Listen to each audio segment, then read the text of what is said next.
What can we expect then in the final weeks of this race, and how significant is this pivot that seems to be coming through from the Democrats?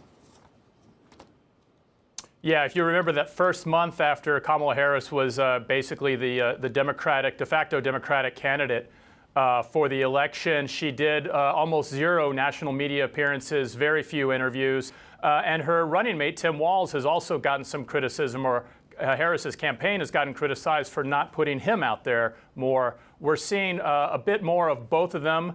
Kamala Harris doing a blitz of different podcasts and shows, things like the Call Her Daddy podcast, 60 Minutes, The View. So what we're kind of seeing from that so far is these aren't generally the most going to be the most hostile media appearances.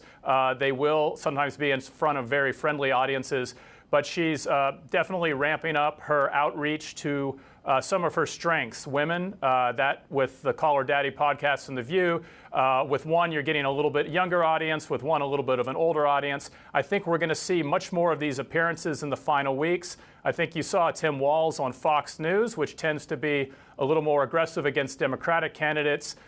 He was known for being quite good, quite strong on the Sunday talk show circuit. I think we're gonna see a lot more of him, and he was taking some tough questions about his debate performance. But on both candidates are going to be making a lot more appearances. They're just not necessarily going to be big national press conference type appearances. They're really going to go for those niche audiences where they see the potential for gains in a race that could be decided by just tens of thousands of votes.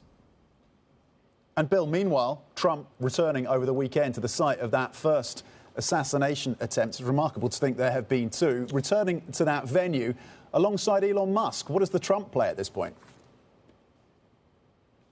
Yeah, so a very interesting return. Obviously, it's a very different race at this point. On that first assassination attempt, Joe Biden was still the candidate.